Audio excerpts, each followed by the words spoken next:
All right, here we go. I finally found it. It's more sexism. And I mean, it shouldn't be surprising at this point, but you know, somebody's got to expose it. Just look at that. Man 800, woman 600. I mean, like, this is textbook sexism right here. Like, for real. Like, they're gonna charge people based on a social construct, really. It's really just horrible. Like, what kind of a horrible person would ever do that? You know, charge people based on a social construct. I mean, look at this place. You know, at least they welcome foreigner, right? Like that's good, I guess. At least they're not like sexist or, you know, super racist. You know what I'm saying? Right? You know what I'm saying? I don't think so. Like, it's super sexist how like there's like charging people differently based on their gender, huh? I don't know what to think about that, really. I mean, like, probably the reason they do that is... Oh, can I ask you a question? Is it okay if I interview you for YouTube? Yeah, go for it. Okay, good. Just give me, like, a decent amount of time to think about Okay. my answers, I guess, so I don't make some sort of gaff. No, I understand that completely. I completely understand you. Take your time. I live here for what it's worth. Oh, really? Yeah. You live here? Yeah. So where are you from originally? I was born in London. London? Yeah. Guess where I was born? Well, your accent is American. Yes. Well, all sorts of people in the US. Were you born in the US? Yes, born there. Been there for generations. Uh-huh. Guess what state I'm from?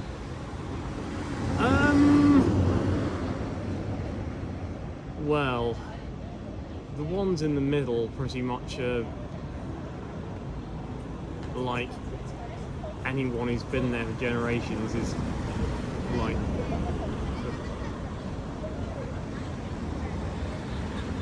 New York? Nope.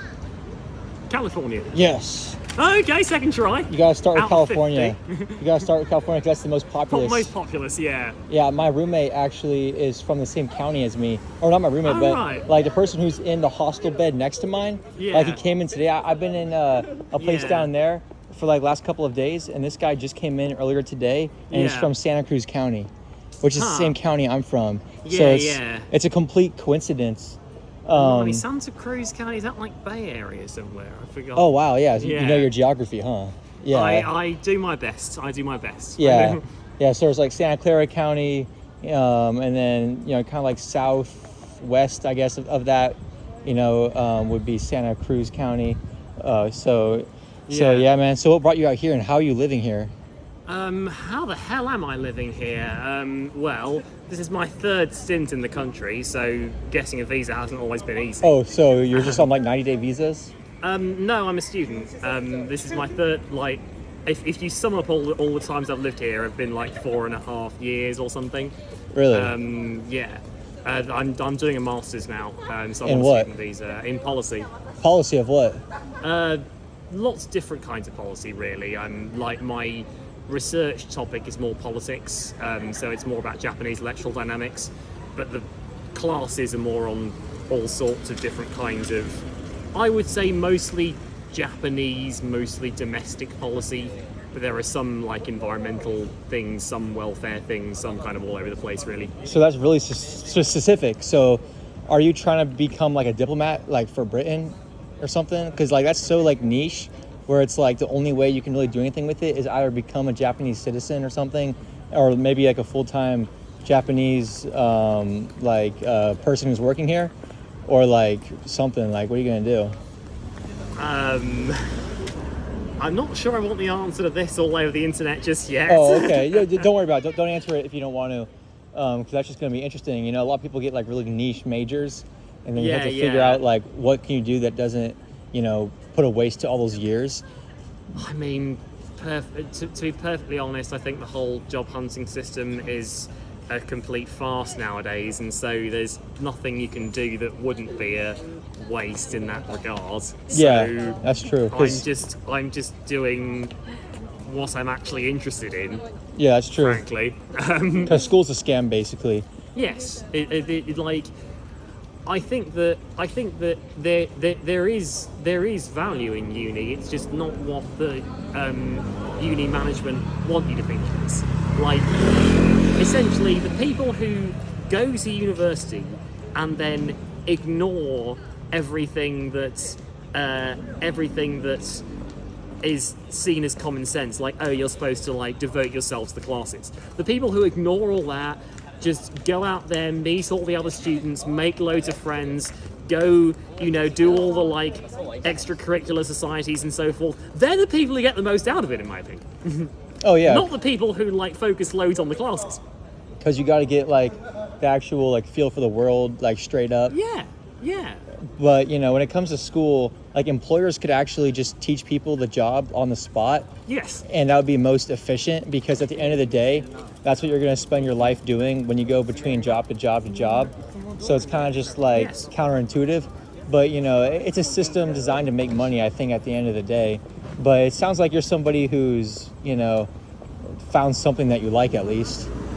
Yes. I mean, I would maybe hesitate to say that I like thinking about policy all the time, but I certainly find it interesting. There's a lot of policies that are fun to think about, I would imagine, here. A lot of British people probably don't have a great understanding of what it's like to be out here. Like, one thing I find really interesting, I don't know if I should ask you about this, but like the immigration policy is very fascinating, because you look at this country and the way their value system is. Like, it would be interesting to imagine, like, how would Japan respond to like a Britain level of immigration over the course of 20 years? Like, it would be very fascinating. Well, we're getting a Britain level of immigration now, because the government has realised in about 2016, 2017 that what was going to happen if it didn't happen, with regards to aging populations and so forth. Which is the same thing here, right? No, that's what I'm saying. I'm talking about Japan. Oh. Okay, my bad. I got confused. Sorry. You're saying like they're starting to realize that? I would say that the government realised that in the mid-2010s, but has gone about it in a very self-serving way. In the sense that that most immigrants here didn't get many human rights at all. Like, there was something called the Technical Trainee Program, I believe the term is in English, which is actually going to be revised now because there's been a lot of international criticism of it. But for a long time, people were essentially conned into coming into Japan as technical trainees, so supposedly learning skills, these employment skills we were talking about a second ago, which they could then use in their home countries. But in reality, they were being used as cheap labour by Japanese companies. And because the conditions of the visa forbade them from changing jobs, they were subject to some horrific abuses some of the time. And you got a lot of that. Like, the Japanese government realised that not having immigration wasn't an option, but the idea, they didn't quite they didn't even want to call them immigrants, because if they called them immigrants, then their own right wing would object. So they used all these terms like technical trainees, and as part of that, they didn't actually allow them actual human rights or allow them like path to residency, or allow them to bring the families over, or pretty a long list of other things that, frankly, I would hope that any human being deserves to have.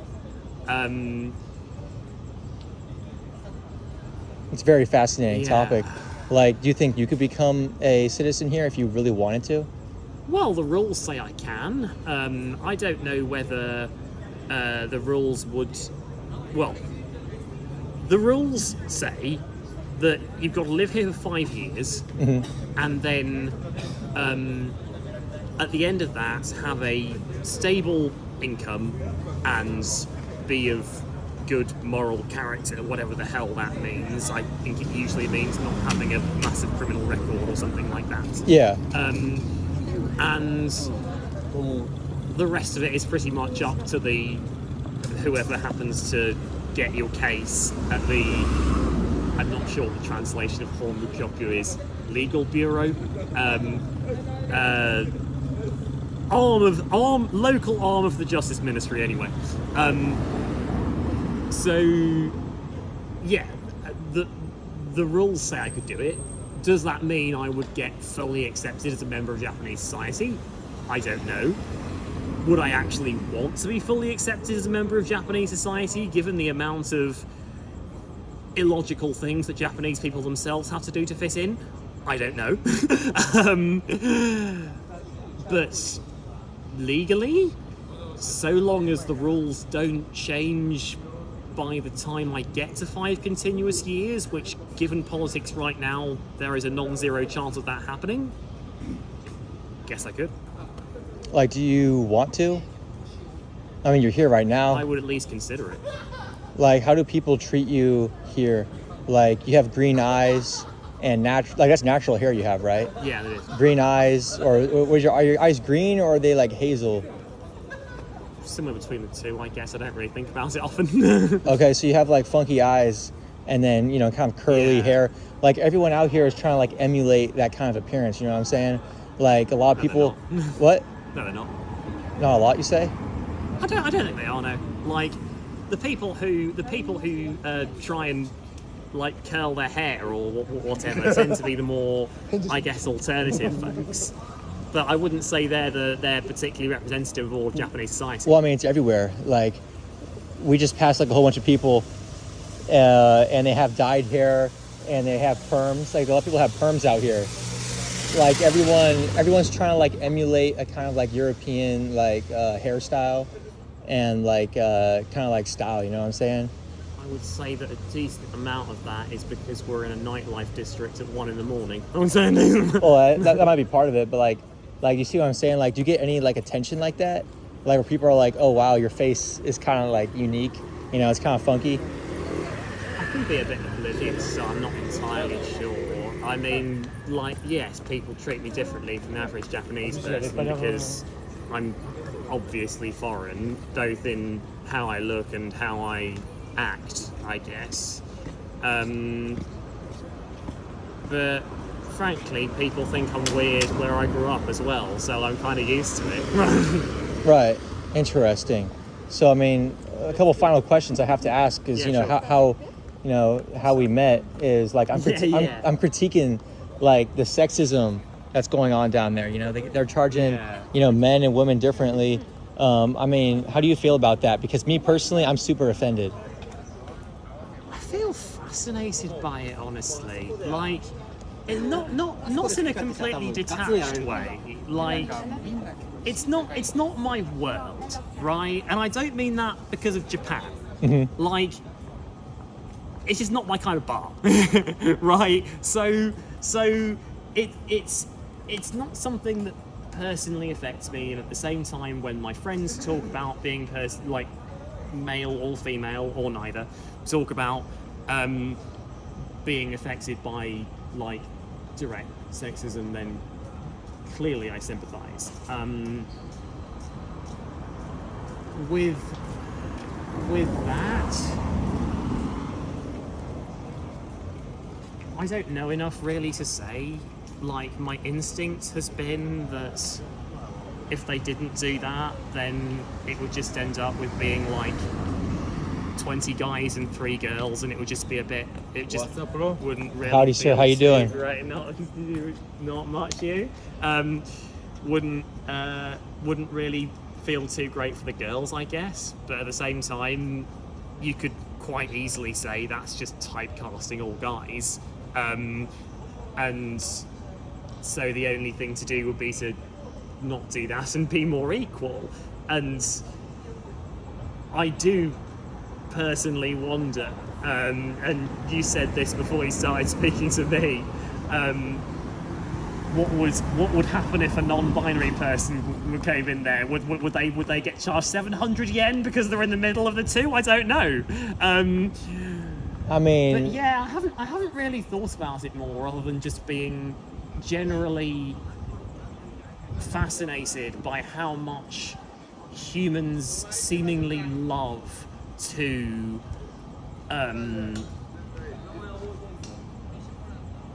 wants to split themselves in half, I guess, in that way. Want to split the 7-8 billion inhabitants of this lump of rock in half in ways that shouldn't really make sense, in ways that shouldn't, like, so few things should really depend on, like, one's gender, and yet so many things in society do. And Well, that's that.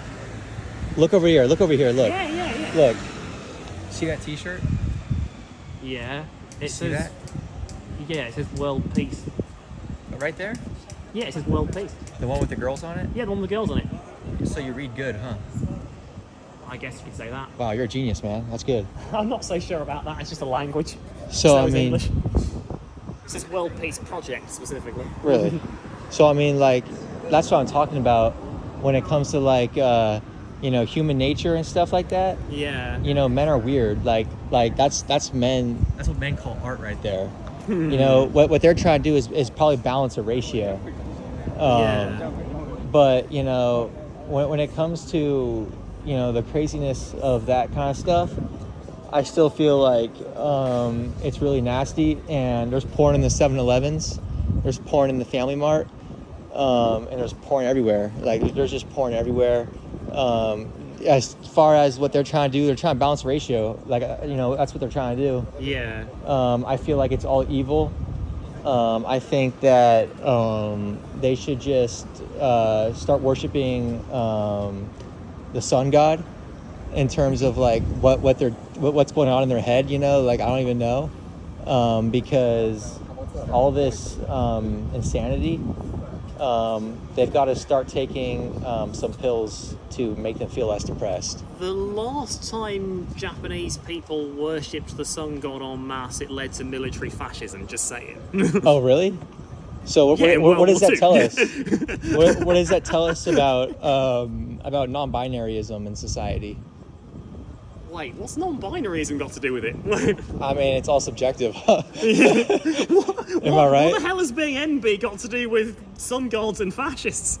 I mean, it's all interconnected. Like I mean, like sometimes I just kind of lose my train of thought. Like I was trying to think like, two things at once. Like they're trying to balance the ratio. I was trying to like connect that with that T-shirt over there, and I was thinking about like, what if I was non-binary, and I went in there and I'm like, can I get charged, 700 instead of 800? Yeah. But then at the same time, am I really balancing the ratio? Because what men want is they want boobies, right? Right. Some do. Well, that's what most want. Like most of the men are gonna want who go to that kind of a place, that kind of a bar, right? Yeah, that qualifier is key. Yeah. I think specifically people who go to and like I don't think there's anything innately wrong in like wanting that. Just in the same way, there's nothing innately wrong in being hungry, frankly. But when it comes to boobies. Because or when it comes to dicks, frankly. When it comes to anything, right? But like, I think we should all just like worship the sun, not like worship it, but like go outside into the sun and just enjoy the sun.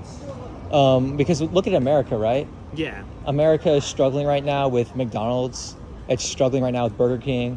It's struggling right now with like depression. It's like we all need to go outside and just enjoy the sun. And all these things, they're all interconnected. Like the sun, that T-shirt that was over there a second ago, this place, and the anti-non-binaryism is all connected. I think the whoever made that sign saying guys 800 yen, girls 600 yen probably didn't realise that non-binary people existed. I'll say that. That's for a fascism. start. That's fascism right there. I think it's ignorance. I mean, like, don't you think they should add like a non-binary like 700? Yes, I think they should.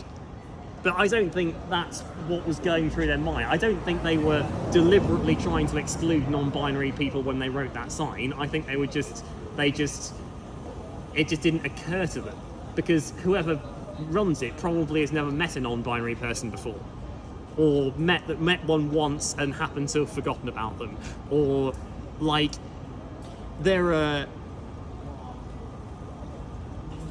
we do have a fascist party here. They just got 12.5% of the vote in the last election. But I mean, I guess you're used to that because yours gets like 50%. But like, it's but I don't. When I see that sign, I don't immediately think fascist. Really? No. I mean, I don't know, man. Like the son would be really unhappy right now if he saw how like they didn't include non-binary. Like I'm pretty sure the son would probably be like, "This is fascism." The only way to find out what would happen what would happen with non-binary people is if a non-binary person went there.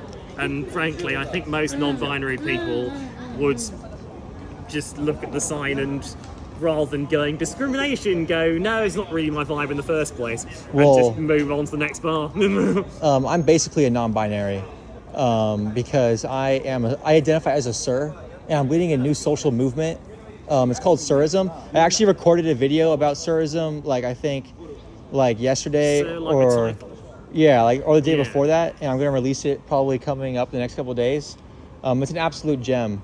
I recorded it up at the temple, like that's somewhere in that direction. I think I'm not really sure. The mountains? Like it's in the mountains, like the Kyoto-Mizudera. Kyoto-Mizudera. Yeah, you know how to say it. The most famous temple in Kyoto. Yeah. Yeah, I recorded it there, and it's really great. But anyways, it's like I've been doing this for the last like at least 6 years. I've been really into this concept of Surism, where it's like, or actually I don't know, something like that. Where maybe last 4 years, I will call everyone sir. And the concept is like to just not really care. I'm not really gonna say this or that. I'm just gonna be like, yo, I'm a sir. I'm gonna call everyone sir, and I'm just not gonna do any of that stuff. I'm just gonna be completely like, yo, I'm a sir. Well, I'm all for not judging people. Yeah, just straight up. So it's like that's how I identify. And so like as somebody who's just like, yo, I'm a sir, because it's something about being non-binary. It's about being unitary. I'm unitary with like the freaking planet Earth. Because I'm just one. I'm just sir. I call everyone sir. That's humanitarian right there. It means one of humanity. It means unity. It means uno. Like completely. Just straight up one. So it's like I feel like I should go in there, and be like, can I get 700? Like, can you record me actually? What you want, you want me to record you going in there, identifying as non-binary, and seeing what they say? Well, yeah, this is a documentary. Like you and me, like we didn't meet on accident. This was all part of God's plan. God's plan.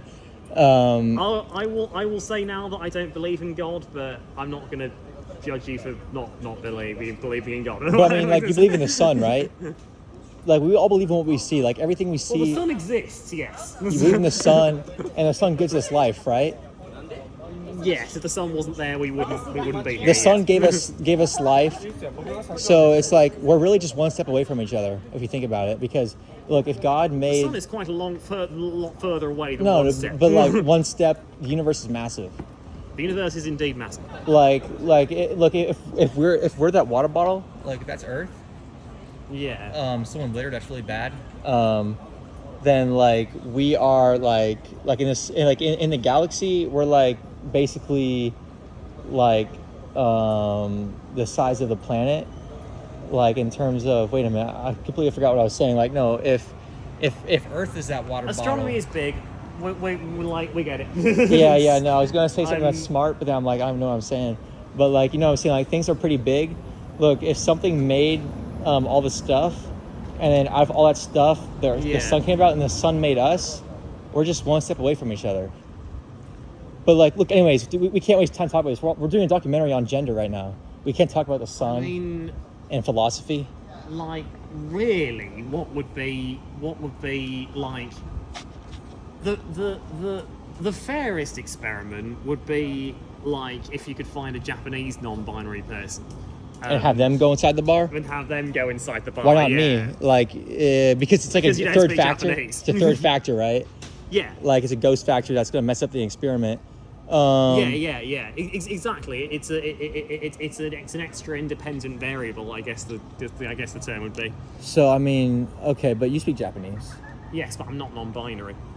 But you could just say you are. feel that pretending to be non-binary when I'm not would not be respecting genuine non-binary people. All right, fist bump. You deserve that because that's really valid. So I mean, okay, so maybe that's the case. All right, all I'm gonna say now is that like it's a real shame that men have to go through all this. I think it's a real shame that both men and women have to go through, and non-binary people have to go through fucked up gender stuff, frankly. Yeah, because it's completely rigged. You know, the system is rigged against humanity. Because way of putting it, yeah. Like the whole thing, like with there even being a gender like imbalance within these bars, it's just because they've created a space that's anti-women, and there's a lack of intellectual spaces where you can just casually drink and be intellectual in a manner that all genders could get behind, and that's just a curse of humanity. Like if I was president right now, I would make sure that I'm down with the culture and I'm out like in the streets, maybe not here, I'd be in America, and I'll be like out in the streets trying to make there be a new concept of a bar where it's like it's all intellectual and there's like a perfect ratio of all types of, you know, intellectuals of all genders, because that's the only way for this to stop being perpetuated. Because the only reason we have that problem in the first place is because it was perpetuated by the very fact that there's a gender imbalance in the bar in the first place, and it just goes deeper and deeper. Then you gotta think, you know, why is there an imbalance? Maybe that's because men are messed up. I don't know. Maybe it's men's fault. You know. I don't know. Like, I'm not a gender studies specialist. Like, but you don't have to be. I do policy. What can I say? Like, you don't have to be. There's probably a gender imbalance in this entire district full of bars. There's, like, it does. But yes, it does strike me as absurd in some ways that, how do I put it, that we have somehow, as humans, managed to create a system in which both men and women feel they're miserable and being screwed over by the other side. Like, if you ask your average guy or your average girl their experiences on like a dating app or something like that, both of them will say that they're miserable, and a lot of them will instinctively blame the other side in inverted commas, and that's mad. I don't have the solution. Again, not my world, but I can't pretend that it feels in any way normal that we've managed to, as a species, come up with a way of generally splitting the species in half, and as a result made both halves miserable. What the fuck's that about? It's always been like that. Like since the billions of years that we've been spending evolving, you know, billions and millions of years, you know, there's been just an evolution of division that has been occurring, and it's become a physiological reality that is embedded into our culture as well. And the only way to really fight it is by understanding that there is a difference between men and women. You just have to find a way to make that difference as minuscule as possible on the intellectual level. And that's a challenge that it's like a Rubik's Cube. No, not even like a Rubik's Cube. It's even more advanced than that. It's a kind of thing where it's like, you gotta be thinking at each step, like, oh, okay, it's gonna be imperfect. We're never gonna make it perfect, but we can at least try to make things less divided right now, because we have so much division, and it's not getting better with these types of bars. But that's just a symptom. That's just a symptom, but that's not the cure. If we went into that bar, start yelling at random people running bars. Yeah. Like if we went in there and we started yelling at them and calling them anti-non-binary, they're probably not anti-non-binary. Really? Yeah, I was saying before. They probably just weren't thinking about non-binary people when they wrote the sign. Yeah, well, look, if I go to a bathroom and I don't see a non-binary bathroom, guess what? I'm gonna get really mad and I'm gonna call it non-binary racism. It's only anti-non-binary if, when they were building the toilets, someone asked them, but what about non-binary people? And they said, no, fuck them. Well, Like, look. That's when it becomes Look. discriminatory. Look, no, I've been screaming it at the top of every rooftop in the city for like straight up hours. Like, hey, I need my non-binary bathroom. I really got to go. I'm only going to use a non-binary bathroom, and that's it. And nobody heard me. No, they did hear me. Come on, let's not be silly. I was screaming up here for hours. They heard me. They just didn't care. So they are non-binary racists. I really didn't understand English. No, I learned that in Japanese just for this. Okay, what's Japanese for where's the fucking non-binary toilet? Look, I've had a long day. Like, all the yelling, it expanded the vessels in my brain and caused like a mini stroke. I can't remember anything. Oh my god. Like, I'm not even kidding. Like, if you yell for so long, like, it actually starts to like do things to your brain, I swear. So, Yeah, I get it. I'm probably going to ask a friend to teach me how to death metal growl in the coming weeks. But anyway, yeah, I can do that. Yeah, that thing. No, I can do that really good. But like, you know what I'm saying here? Like, no, they are non-binary racists, but it's just a symptom of, you know, a much larger problem. And people gotta stop tripping out about the small things and start be thinking like, yo, like, what's going on here with men? You know, why are men, you know, in a situation where they would sell themselves out and pay more money just to be in a place with a higher ratio? What they should be doing is being like, yo, this is a anti-non-binary place. I'm not going to spend my money here. And I'm going to go take a walk out in the sun. And the sun's going to make me feel happy. And I'm going to go to the store, buy some grapes, eat the grapes because the grapes make me feel happy. And then after I do all these things that make me feel happy, then I'm just going to start walking around here and then just make random friends. And if I don't like these people here, then I go to the next place until I find a group of people where I feel like, oh, wow, these people are really smart. And then maybe here we're going to form a new culture, a new religion, a new like everything.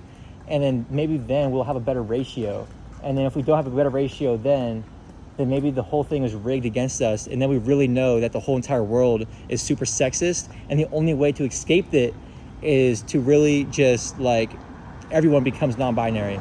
I think the one thing I would say is if you are genuinely interested in getting more people to take life slower, spend time thinking about the big things, spending more time in the sun and so forth, I would say that I've been saying this for years now, but the enemy is work.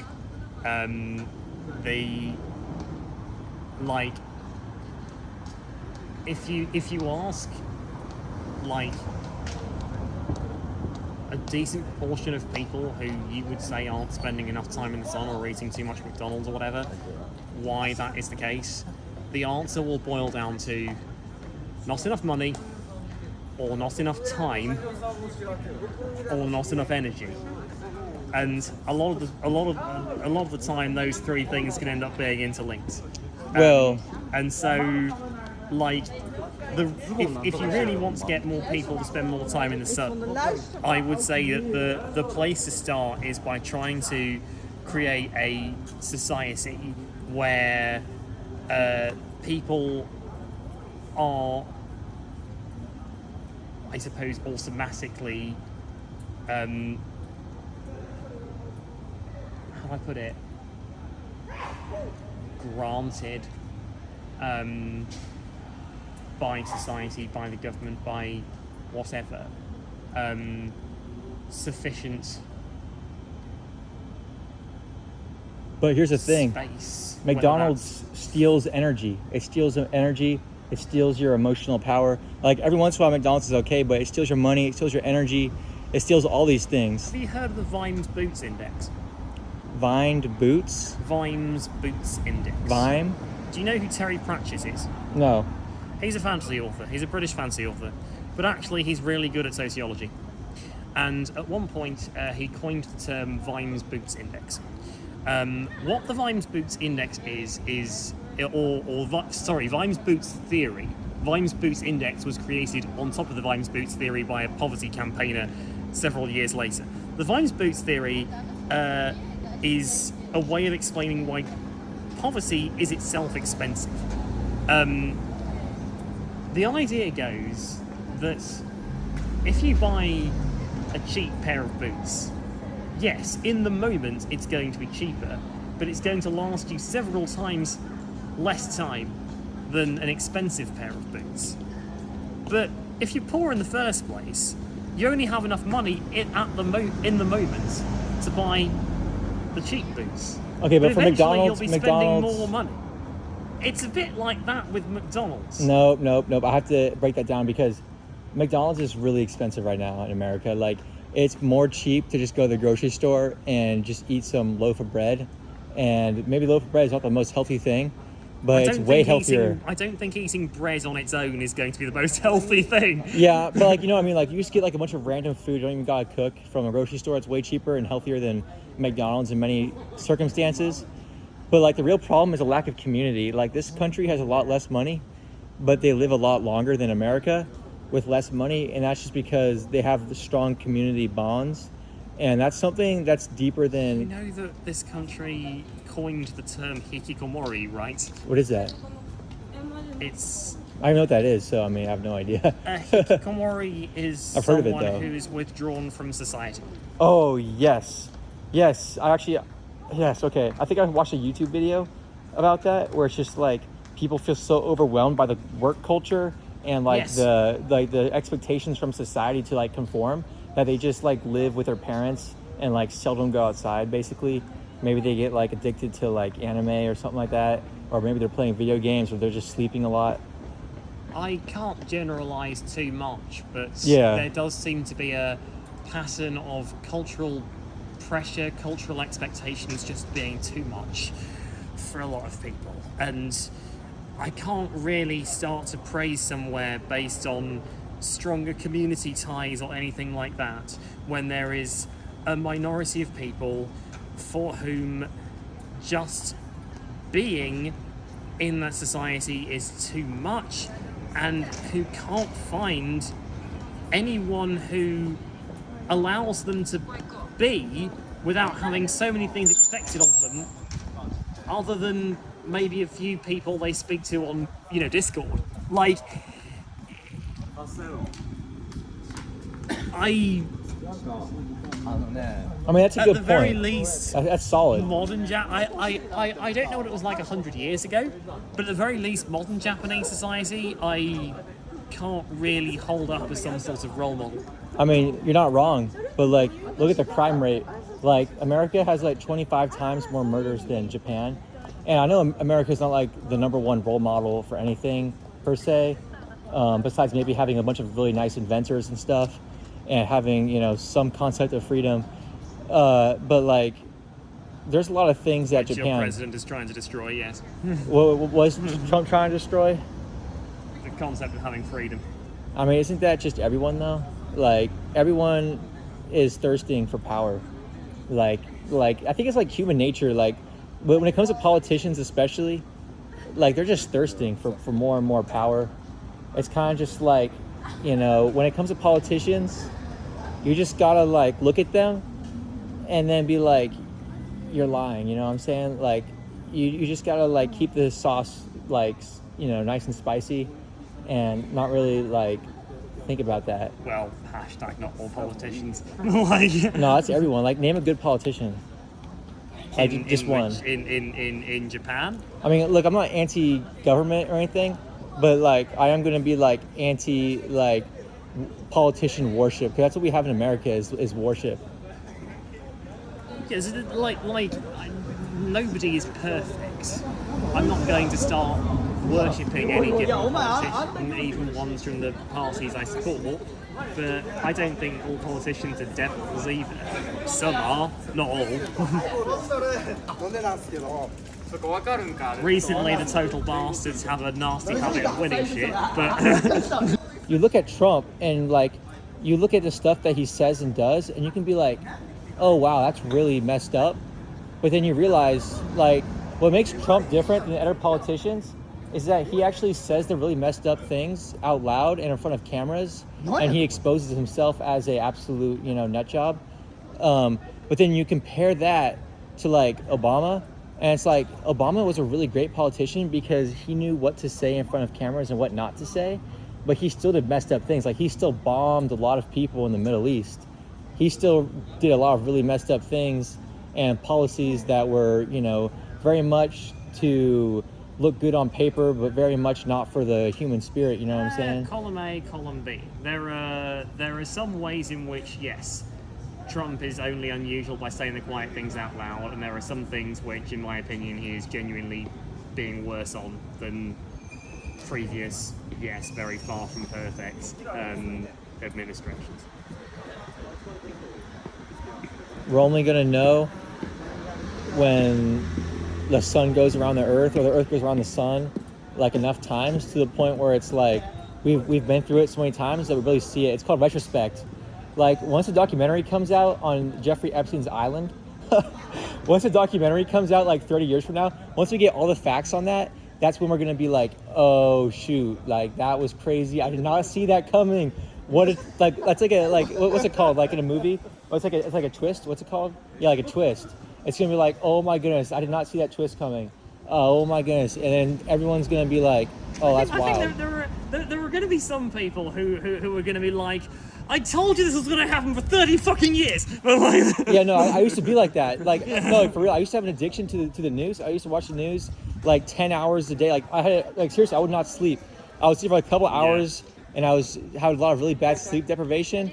And I literally like was losing like so many friends because I was like losing my mind by reading the news so much. And then I was realizing a lot of things, and I was telling my friends like, yo, do you not see this?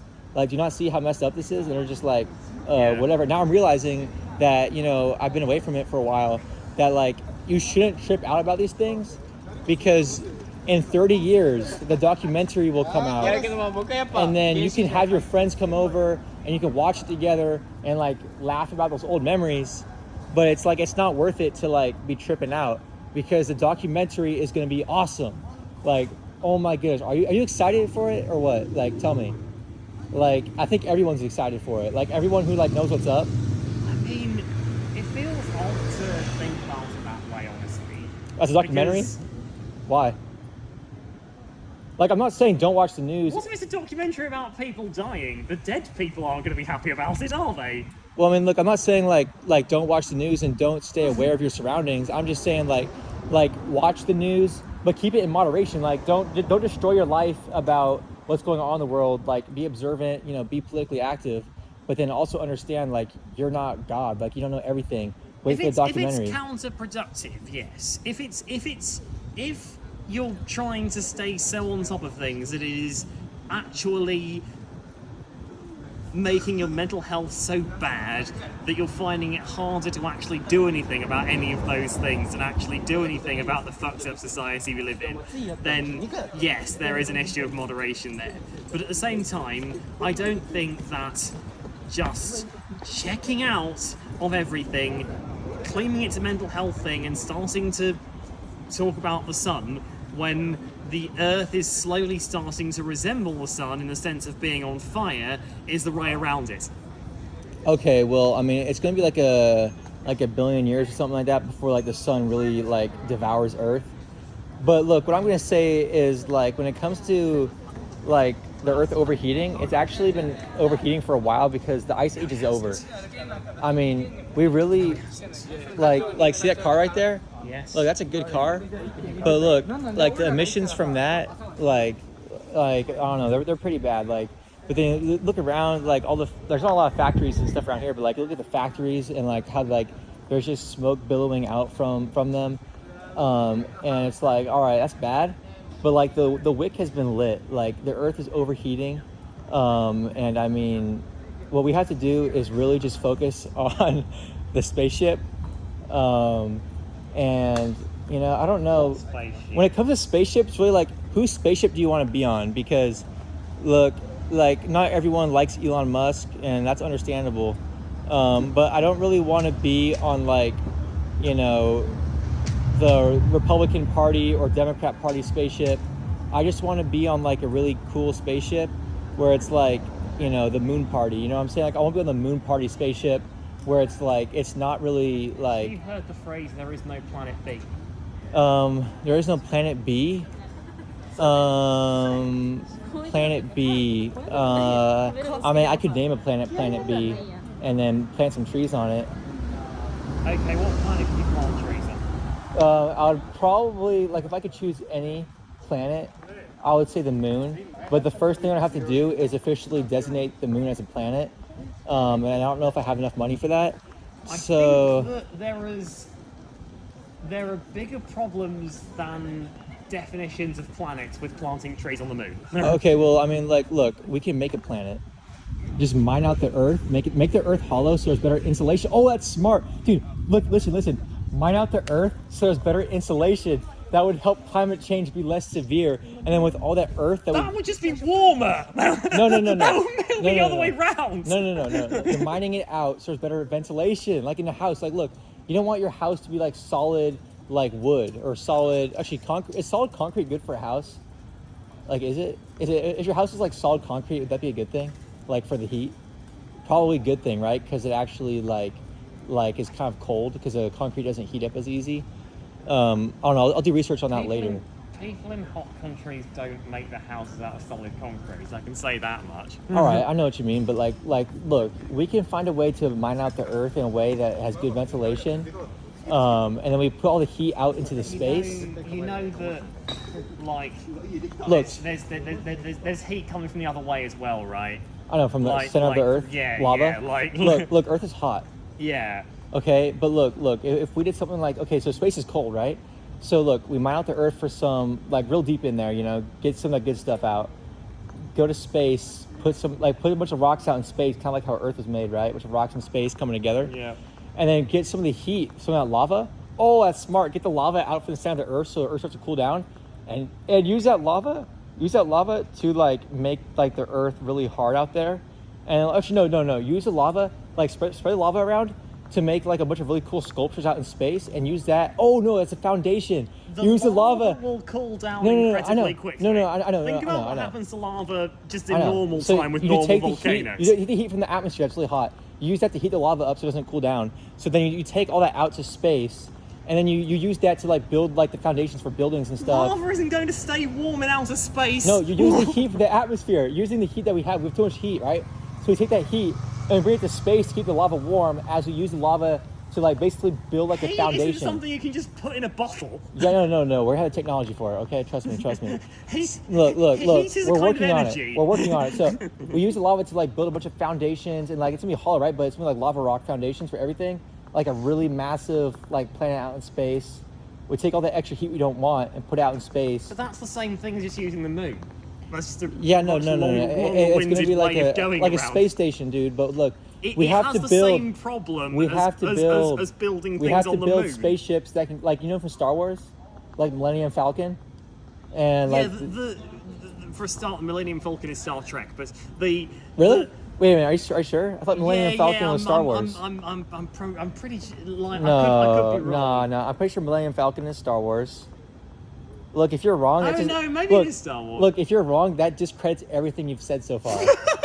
Because look, I'm telling you. One nerd to another. Anyway. I'm telling you. Yeah. Look. If all we did was focus on the point about Star Wars / Trek is that they depend on having faster than light travel. They depend on being able to very quickly move from one already habitable planet to another. There are actually probably loads of potentially habitable planets out there. I know. They're just really fucking far away. That's my point. Like, look. The problem is... You seem like a smart guy. Like, what are those triangle ships called from Star Wars? Like those, like Darth Vader... I know the things you're talking about. Yeah. Like the triangle ships that the bad guys in the Empire were using. Yeah. Those big, like, long triangles. Okay, we go to the director of Star Wars, like George Lucas, and we're like, is he still alive? I don't think George Lucas actually knows how to build the spaceships in real life. He made the movie, dude. You saw the movie. Yes, that means he knows how to draw pictures of them. No, you saw that. Like, you saw how they were flying through space. Like, how do you think they filmed that? Like unless you tell me that I don't think they built actual spaceships in space to film Star Wars. Look, unless you're saying that the moon landing was faked. No, the moon landing was real. Okay, well, unless you're saying the moon landing was faked, then I'm saying that, look, they filmed that movie, it was real. Like, they filmed it, right? It takes a lot less effort to land on the moon than it does to build a real-life Death Star and then explode it. But look, if they faked all that footage, that means they could have faked the moon landing too. Think about it, right? No, here's the thing with the moon landing.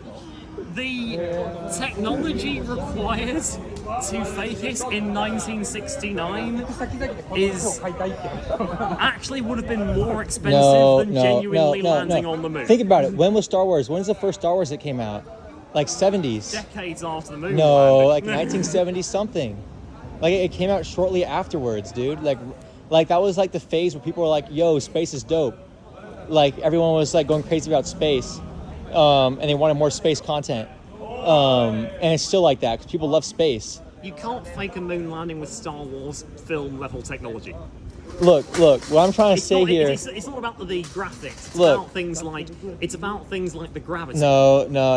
Look, it's besides the point because what I'm trying to say. Gravity and things like that. You can't do that with 1969 technology. What I'm trying to say is, look, if we went to the people who knew what was going on in Star Wars, like the people who were behind the scenes, like and really knew what they were doing, like you know what I'm talking about, like people who were behind the scenes, behind the curtain, and we're like, dude, no, seriously, if we're like, look, I want what you have, like I want your plans. Like, tell me how you did it, because they actually the Star Wars development team did not make plans to build real spaceships. No, but they actually made it happen. Like you saw it, like on the TV screen. Like they actually made it happen. Like they did something. They didn't put it in actual space. How do you think they got that footage? Like, look, do you have any idea how stupid you sound right now? Like they had the footage. We all saw it. I feel pretty confident in saying that Star Wars was not created by genuinely going to space. Well, look, I feel pretty confident that, look, if I had the funds to go on like a 30-year exodus and just hunt down the people who were behind the camera on Star Wars and had like the plans. 30 years for that. Yeah, I do, because like I need to go deep because there's people who say that they were involved, but they weren't really involved. And there's people who were saying that they were involved, but they were really involved, but they really just know people who actually know this stuff, who are keeping these things secret. Like I have to go like behind the curtain, to the people who say that they know stuff, but maybe they don't really know stuff, but they know people who might know stuff, and just go down that rabbit hole until I find the people who actually had the plans, and they've been keeping it secret for years. But whose interest would it be in to keep Star Wars actually being in space a secret? Because, dude, look, do you believe in aliens? Probably. So you don't believe in God, believe in aliens?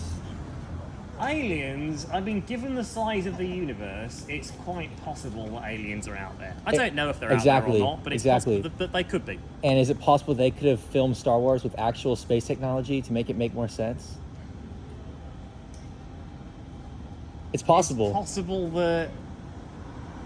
I don't think that would have, like, again... The how do I put it?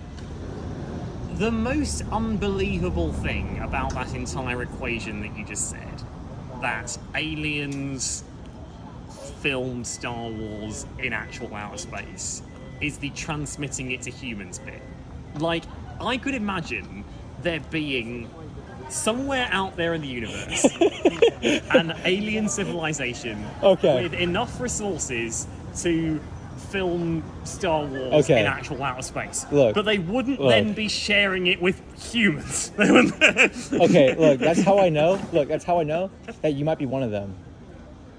Because look at the way that you're becoming... Well, my gaijin card tells him an alien, so you're becoming hysterical right now. And that's because you're being exposed. Hysterical laughter, maybe. You could be one of them. You could be one of them that's been sent here to try to tell the people on Earth not to worry about the aliens, not to think about them, and just to pretend that everything is normal and fine, right?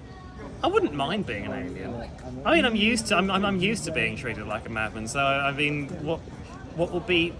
It's just a choice between being who I actually am, which is a human madman, and being a madman who is actually also an alien, which would probably be a lot cooler, frankly. So that's why you came here, huh? To Earth? Because out in space, you felt like you didn't really fit in with the other aliens. So you're just like, you know what? If I feel like an alien in my home country, or my home planet, or my home community, then I'm just going to be an alien on another planet, and at least I'll feel like, hey, I'm an alien. I feel like an alien. This feels right. Is this some really long metaphor for Japan?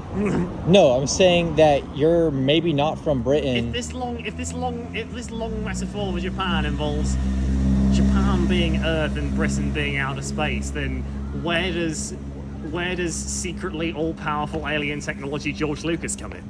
Right, that's the metaphor, that's the lie that you told me. You told me that you're from Britain, or maybe you're just from outer space, and maybe this is a place where you can feel at home, because, or not at home, but like you can feel like you are who you really are on the inside. If you want to think I'm an alien, I'm not going to stop you from thinking I'm an alien. Right, but like, look, if I was to get those triangle spaceship plans, I would actually like be able to prove to everyone that climate change isn't really a big deal. And what I would say in the meantime is that, like, look, we need more trains, and we also really need to, like, Trains got to do with because look the climate change, the glaciers, like the polar bears. Oh, so you do accept that it's a big thing? Well, no, it is, but I'm saying the wick has already been lit, okay, to the point where it's like, look, if I have like 30 years to dedicate my life to anything, it would probably be, okay, first off, I want to go get a polar bear from Antarctica and put a saddle on it and start like riding it around, because that would look really cool. But then after... Fair enough, but wrong pole for what it's worth. They're in the Arctic. Well, no, I mean, like, I want to get an Antarctic polar bear. They don't exist. They're in the Arctic. No, Antarctic. Antarctic's the one with the penguins. Yeah, no, but I want to get like an wrong side of exotic. the No, air. no, I know that. I want to get an exotic one though. Would you want to get a polar bear from the Arctic and then ride it to the Antarctic? I just want a polar bear from the Antarctic because it's more exotic. You might as well say you want a polar bear from India, but fair enough. I mean, maybe there is some polar bears down there. Like in a zoo, maybe. In a zoo, yeah, maybe, yeah. But look, the point is that, like, look, if I have time, right, I do that, and I would focus on building spaceships, because at this point in time, it's like, look, like the wick, right? It's been lit. It's been lit. Like, you're in a time right now where it's like it's not good, because every country is competing with one another to the point where it's like, if America is like, all right, guys, we're gonna stop, driving cars and stuff, and we're gonna stop making things. China's gonna be like, okay, cool. Let me capitalize on this by start making a bunch more things. Like the wick has been lit to the point where it's like Elon Musk, he can't save us. He's too busy with X, and X isn't really that great. I think he wants to save us. I mean, like, we don't got to worry about that. He's busy teaching his AI to behave like Hitler. I don't think he wants to save us. I mean, we don't got time to talk about that because we only have like 30 hours left before the climate change gets really bad, okay? You understand? 30 hours? Anyway, I think I need to go. What does that phone case say? It says, make racists afraid again. Afraid of what? Because aren't they already afraid of the rest of us. Well, aren't they already afraid? I don't think they are. Is everyone afraid inside? Like, if you hate someone, it's probably because you're also afraid inside. Like, you're afraid of something inside of yourself. But I know you gotta go, man. That's why. Yeah, sorry. Thank you for talking to me.